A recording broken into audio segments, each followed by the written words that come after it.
Hello, good afternoon, good morning, good evening, whenever you're listening to us. Welcome to Beneath the Surface. Today we're continuing our series on my book, Refuting the Nonsense and Reclaiming the Truth, one Socratic dialogue at a time. And today we're on chapter 6, and we are going to be talking about that chapter with our dear friend, Mr. John Tudoris. John, how are you today? Hello, hello, Sir Polissimo. Happy What's to be happening? here. What's it like being you in one sentence or less? Um, Fantabulous. It's a great day for sacramental absolution, and I feel pretty good. Oh, so you went to confession today. I did. Oh, wow. Isn't Yes. that people don't understand it's like a spiritual shower. And how long would you go without taking a physical shower?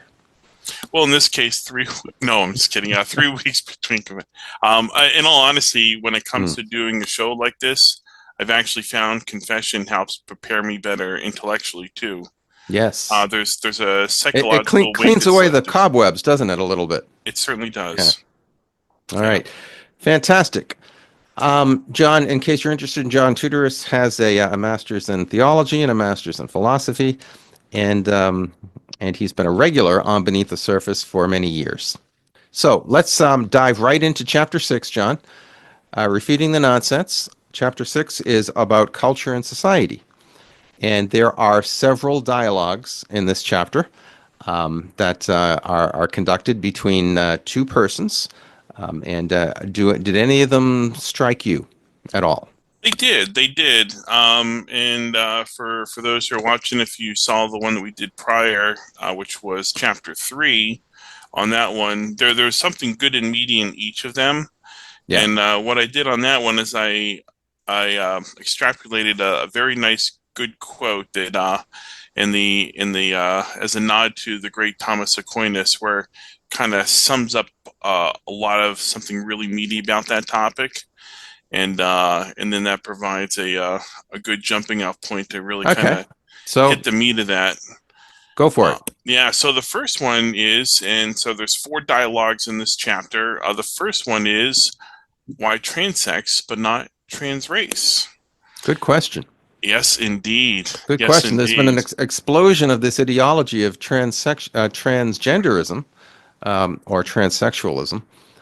But why not transracialism? If somebody pretends to be or identifies as somebody of another race, they are excoriated by the cultural left. Oh, big time, big time. Yeah, and it's yeah, if you for example, if someone uh puts on blackface as an example, Yeah. even if it was a bit more culturally appropriate for, I mean, for the time, it's not saying that there wasn't degrees of racism, but without looking not through the lens of a sort of a historical revisionism, but rather like for the context of the time, Yeah. and sometimes it's been fun and the audience is actually okay with it. Now, I'm not saying that's necessarily right. I'm definitely a firm believer in know your audience, and when in doubt, try not to step on any toes to keep the peace as always. But we've definitely gone to such an extreme that the difference between the two is glaringly obvious. And I thought your character Sophia had a really great summation point. And this time I actually tagged the page. So if Oh, someone's curious where this quote is on that dialogue, this one's on page 82. And I quote, "Transing is a lie. It not only disrespects the truth in general, but it disrespects the transer himself and every person that the transer comes in contact with for presenting them with a lie." presenting them with a lie. Yeah. Yeah. And then the if I'm not mistaken, the dialogue continues with them recognizing the seriousness of that point, because what if some guy dressed up beautifully as a woman?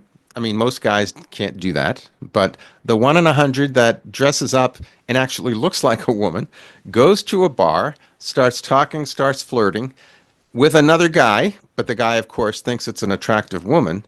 Isn't this a grave injustice being done to the innocent, I'll even call him victim, to the innocent victim, just thinking that he's talking to an attractive woman?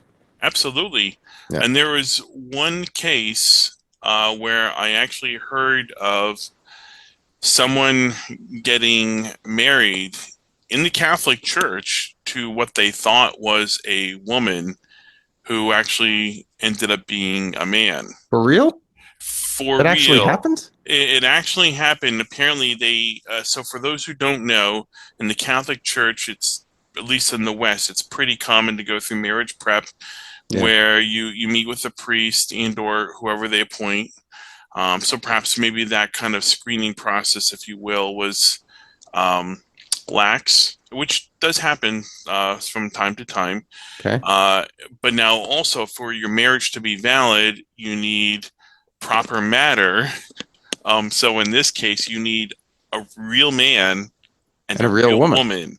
And if you don't have a In order, real biological man and a real biological woman, you can't actually be sacramentally married. well, you So can't be married, period. It's an invalid marriage. exactly. So Yeah. this was basically, although they went through the actual ceremony and it appeared to be a sacramental marriage, uh, when they went to uh, consummate, that's when he found out. So kudos to being chased Yeah. beforehand. Um, That's but that's that's yeah, very difficult to You're I right. I mean, know. kudos for that, but it's very difficult to believe that somebody didn't know that all the way up until the wedding day. I will say I have seen a few in media, some public people who claim to be trans, and they were it was really hard to tell. Yeah. Yeah, Bizarre. So obviously, if that ipso facto that ceremony celebrated in an invalid marriage. that's right. The first time I've ever heard of that happening, and I've since this crazy ideology took root. One of the first things I said to myself was, what if it ever infiltrates, not marriage, but what if it ever infiltrates holy orders? I mean, how do they judge whether people are actually males or not? And of course, if it ever did, hypothetically, if you have a so-called transgender woman who's really a man, I mean the other way around, who's really a biological woman Sure. who is ordained to the priesthood, ipso facto, that too would be an invalid ordination. However, just think of the damage that that could occur with all of the sacraments that this person, this female person, would do, and everybody thinking that they're sacramentally absolved, that they've gone to a valid mass, all of these things that could happen if something like that happens. It would be disastrous.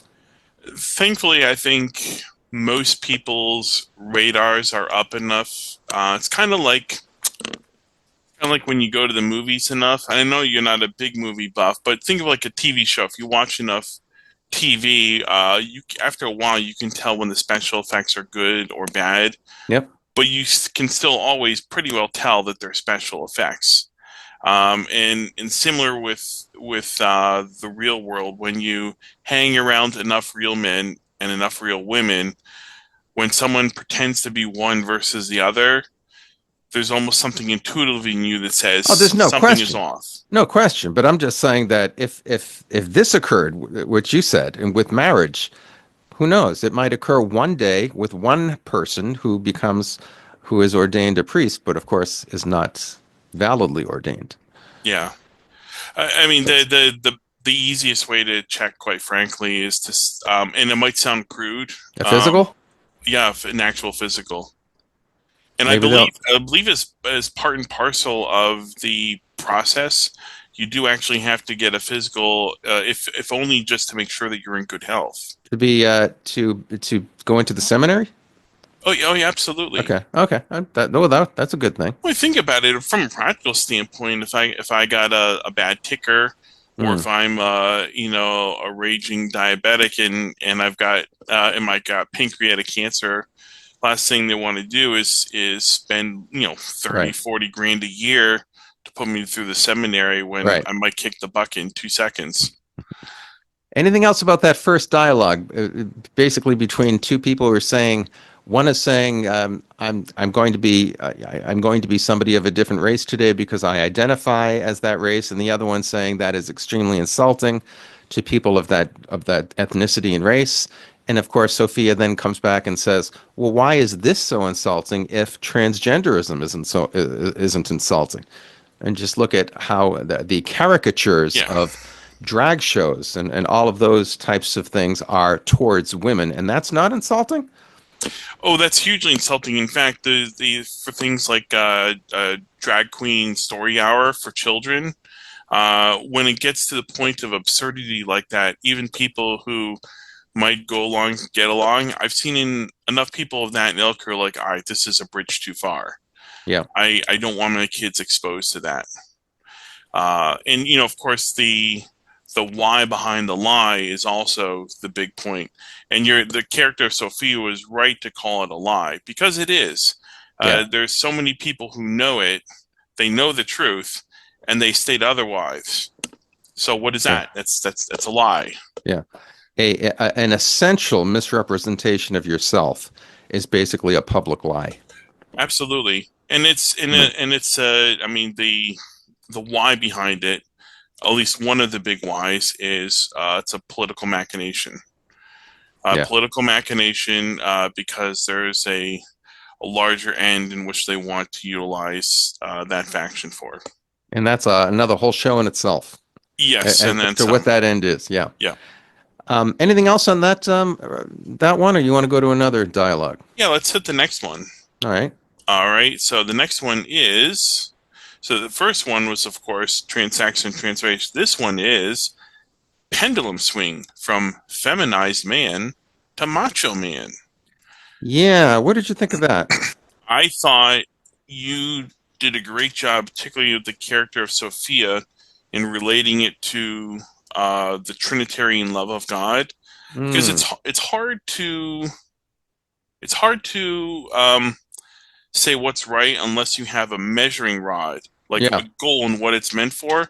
And I thought this line from the character of Sophia, this is on page 86, hit it really well.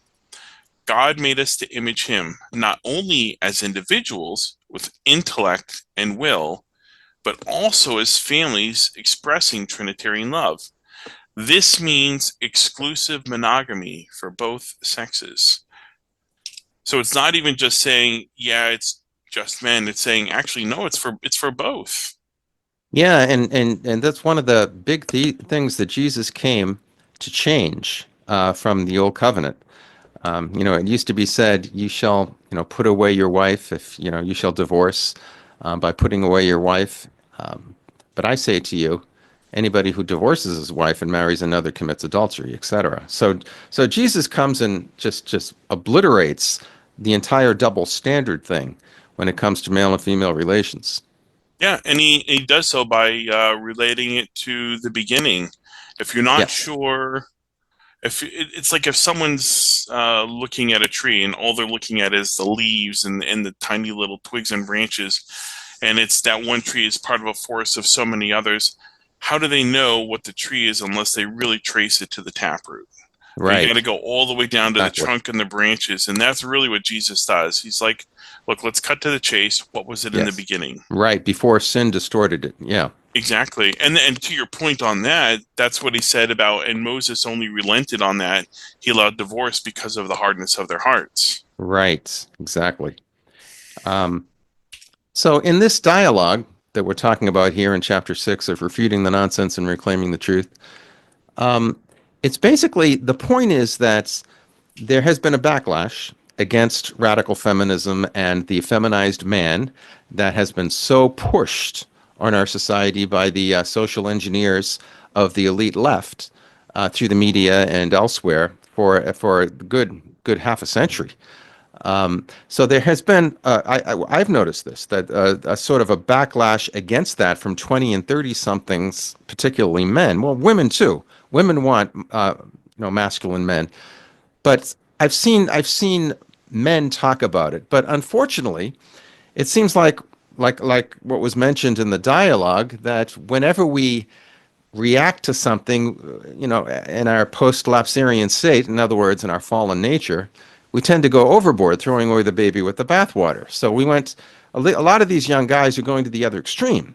and saying we're rejecting radical feminism and the feminized man, and we're reclaiming the dominant man who is promiscuous and lives his male nature.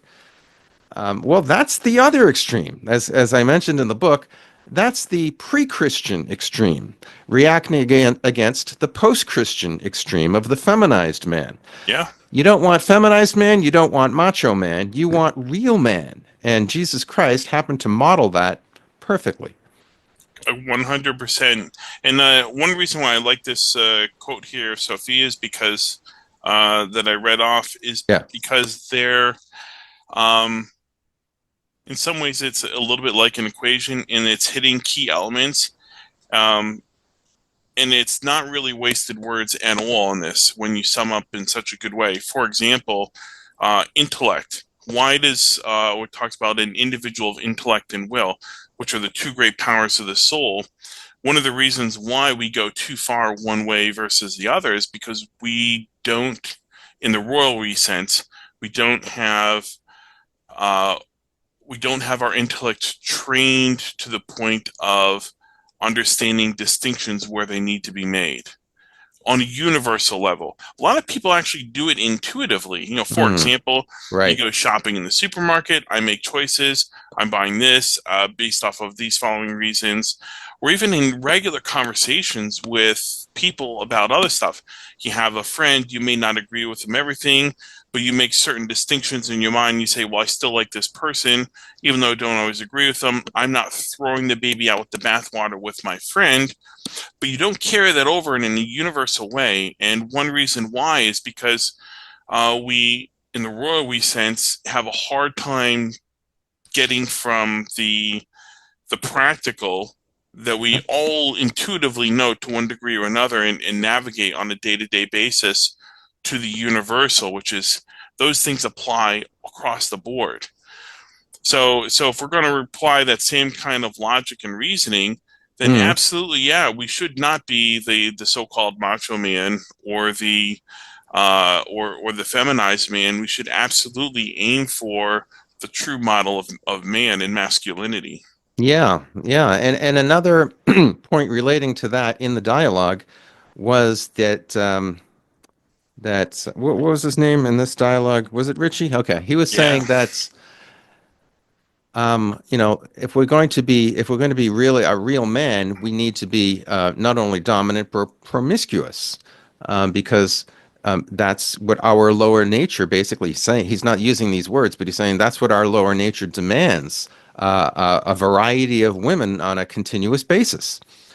And and but this relates to your overarching comments, or the passage that you chose about the Trinity.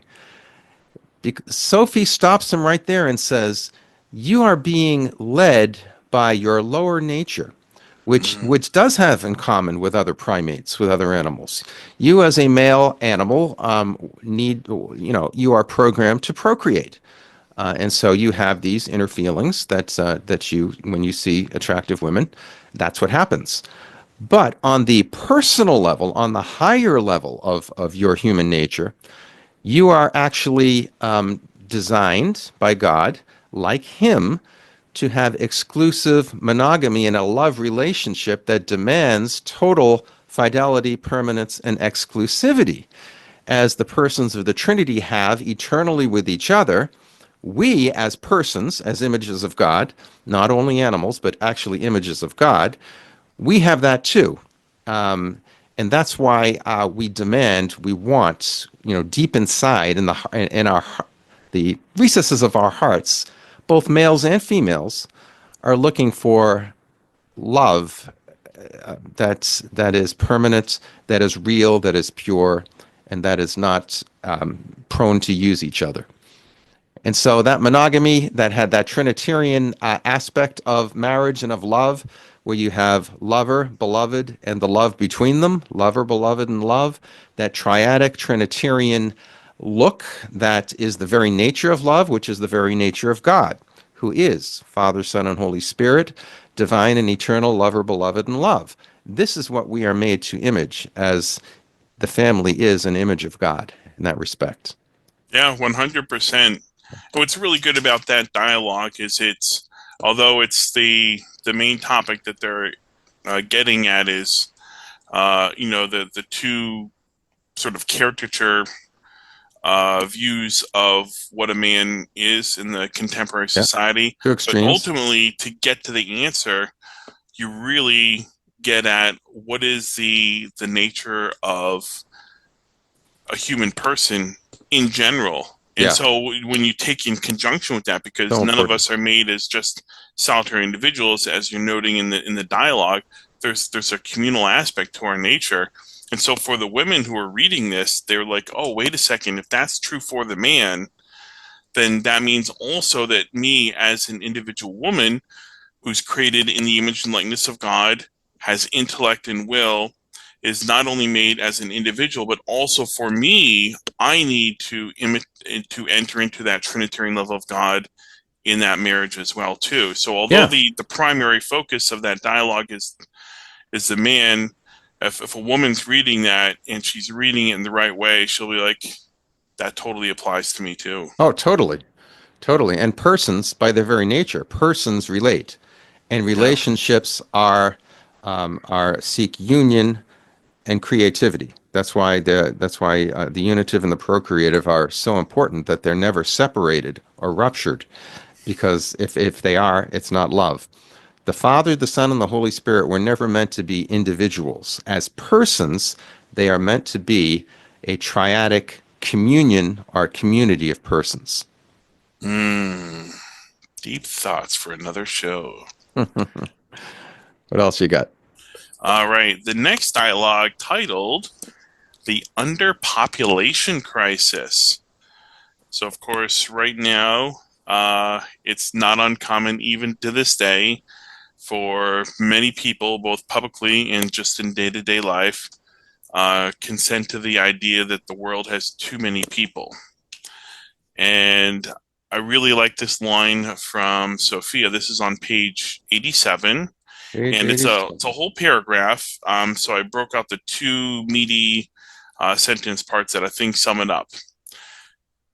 The entire world's population would fit within 500 square miles of Los Angeles. Our problems were never caused by overpopulation, but by selfishness and politics. So the first part illustrates that the world is never short of resources. Rather, Yeah, it's it's man's inhumanity to man that has yeah, always been the case behind every yeah. single recorded famine and disaster. It's a political problem, and at its root, it's a selfish problem, a selfishness problem. 100%. Yeah. Now Think of that thing about Los Angeles, just to clarify that, that's if everybody stood shoulder to shoulder.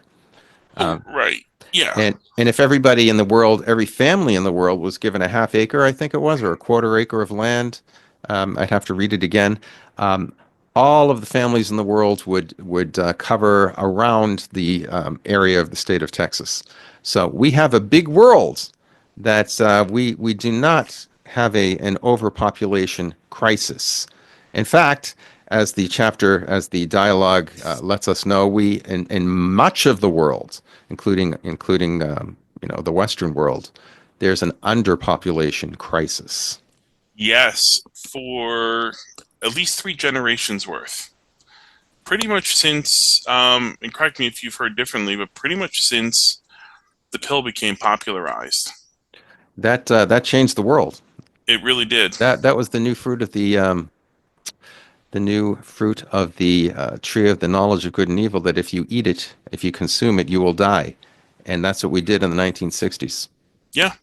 Yeah, 100%. And the world has been dying ever since. And this is a one of those tentacles that's there is now literally an underpopulation crisis in many of the world's countries in which we are dying.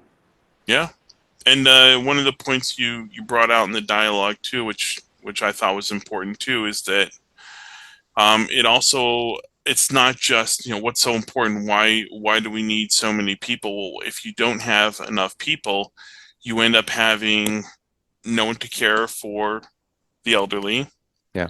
and this is like hyperbole, right? Obviously, there are some people, but traditionally, over the millennia, it's been families taking care of their own, Right. or villages that's taking care of their own. Yeah. But when you, for example, Japan has many families where there's just one offspring, and there's no Yeah. cousins.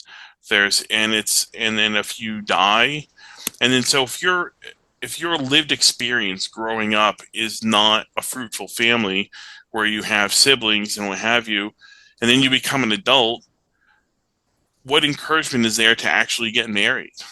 Yeah. I mean, they're not Yeah. even doing that in many cases. And we're experiencing that to some degree or another here in the U.S. as well. Social Security is being threatened. The money that people earn. Um, You know, I mean, there's a that was a an experiment doomed to failure to begin with, but the Yeah. fact that it gets accelerated, Right. for sure. And it seems like, in my opinion, the reason why our country, both Democrats and Republicans, have allowed illegal immigration to just explode in this country in the past half a century is because of what you mentioned, the popularization of the birth control pill and the contraception revolution that has gone on in this country. Whereas we went from 5 or 6 children per family to like one or two. And we need young people. We need some people to do the I don't know if you call it dirty work, but the blue collar work that many young people traditionally have done. Take away our young people, we need it. The economy will be in very bad shape if nobody does that work. And Very true. who's been doing it in the past few decades? Immigrants, particularly illegal immigrants, that businesses unfortunately take advantage of. It's so sad. Agreed. Agreed. In a sense, we need it, but in another sense, we need to fix this Yeah. problem. Not just fix immigration problem laws. We need to fix family, the family in this country. We need to understand what love is and what the human person is and what marriage is. Yes, 100%. And that you're right, that's actually directly related to that. Oh, The prior one, dialogue, is a direct feed into this one. If you get the family right, um, you're not going to be thinking the world's overpopulated. It yeah, was really interesting in the dialogue. You One of the characters you cited was Paul Ehrlich and his population bomb. yeah, And what was that, late 60s where it came yeah. out, and I think it was co-authored by his wife. And he basically said within the next decade, and I'm just loosely Oh, yeah, paraphrasing here, within the next decade we're going to have a massive yeah. famine, and we can't avoid it. What ended up happening at the same time, or right around the same time that this was being produced, is that there were advances in agricultural sciences, or Technology. rather the art of Yeah. agriculture, due to expanding the understanding of how agriculture works, to the point that the U.S. was producing so much food that the U.S. government every single year pays farmers to tank crops so they don't tank the market. That's horrible. We Yeah, produce. I'm This is me. Take it for all it's worth, 2 cents. But what do we got? 8, 9 billion, whatever the estimates are. Who knows the exact number? They're only estimates. But let's say we got 9 billion people. oh, I don't think it's that We many. could we I could think I think have it's about 6 or 7, but maybe I'm wrong. Go ahead. well, yeah. Let's say there's even more. We could have Okay. 10 times that amount, and the Yeah. world has the capacity to feed that and so many times over. Yeah. No question. The biggest issue is exactly what the character Sophia points out: is man's inhumanity to man. Yeah. Yeah. If I think you're right. One of the things that that book did not take into consideration is that the innovation and the technology Yes, that actually comes with a bigger population. yes, Because yeah. then What you the two great powers of the yeah. soul, the intellect and the Yeah. will. Yeah. Those same people you think we don't need, they have the Exactly. exact tool that we need to solve the issue. Looks like we got a few minutes left. Do you Yeah, have any? What else you got? yeah. Just the last dialogue is parenting well, and I'll hit you with this nice little quote from Sophia. This is on page 88. Okay. First, children have a right to be catechized in the moral law as revealed by God. Okay. Secondly, it is not hypocrisy to teach the truth if you believe it now. Once past is irrelevant, regarding this responsibility. Yeah. So, raising children to be good moral people so that they can ultimately be happy. Yeah. Yes. Yes. Yes. Yeah, and what you stated in there in the character Sophia, I've seen that in real life. People are like, well, I did this, I was bad in the past, and I feel like a hypocrite. And first one that comes to mind in relation to that is the woman at the well. You know, every single person who is called to truth is also called to teach others, tell others about it. What does it say? It was a First Peter, be ready to give an account for the hope that is within you. Yeah. So you're not being a hypocrite and saying, yeah, I was not good all my life, but I found the map and I know this map is to be true and I want to follow this map and I want to teach you about this map because I know that's going to be for your good as well. That is a very honest way of approaching it, and I thought that was a really good that you brought that out in the dialogue.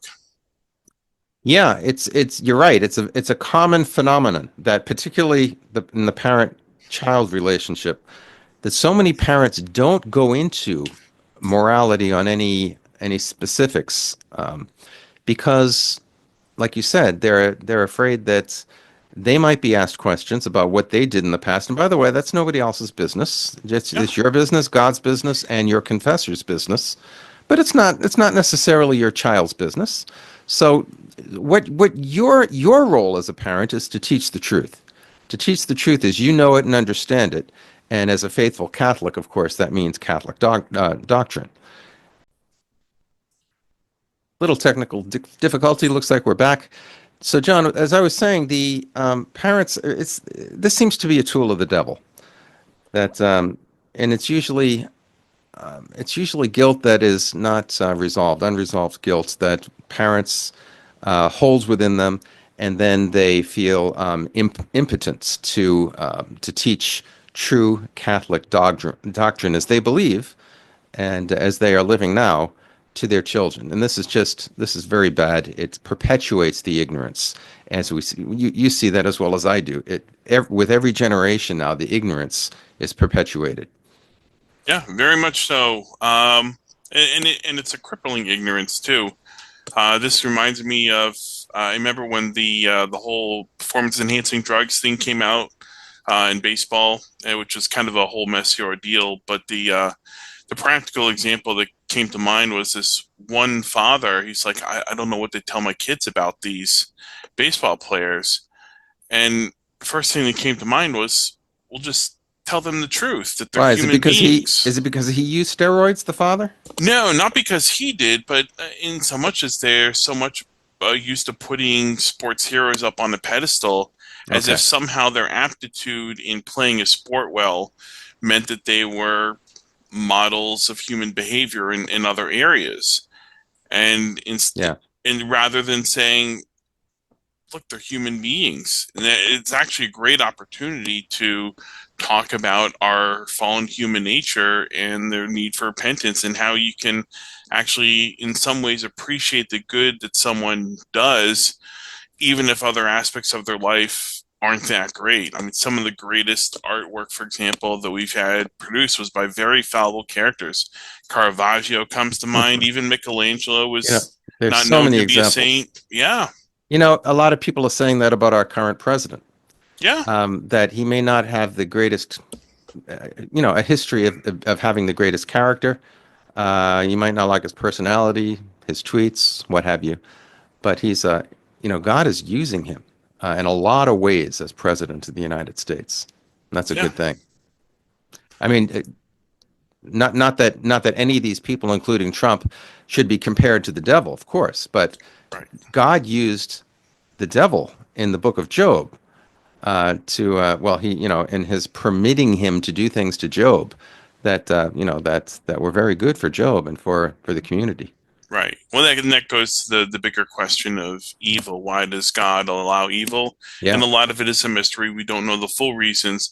But one thing we do know, the God who is all good can only permit evil in order to bring about a greater good. exactly. We I only mean, see the he permitted the greatest evil ever, deicide. And yeah. what was the good that came out of that? Our redemption. It's funny in our lives we only see the shallow level of things. God sees the big picture. He's the author of the book, so Yeah. he knows it from cover to cover. Whereas we're somewhere, stuffed in page 17, thinking that this is all there is. It isn't. We're just characters in his novel, and we got to continue to remember that. But Anything wonderful else about? characters. Yeah. Anything else about the book? Interesting. There you Uh, go. There you go. pick it up and read it. Feel free to read ahead. It's you can find Refuting the Nonsense and Reclaiming the Truth, one Socratic dialogue at a time at Amazon.com. Just look up my name or the book's name and buy yourself a copy or five. Anybody who's anybody who's either confused about the way of the world or is genuinely seeking the truth and how to understand it and articulate it, this is a good book for you. And for people of any age, child as well as I would say maybe adolescent as well as adults. Any last words, Mr. John? Amen, brother. Amen. Good doing the show with you again. Looking forward to the next time we see each other on Beneath the Surface. Absolutely. Thank you for joining us, everybody. God bless you. Paul Morano signing off. Beneath the Surface. See you again next time.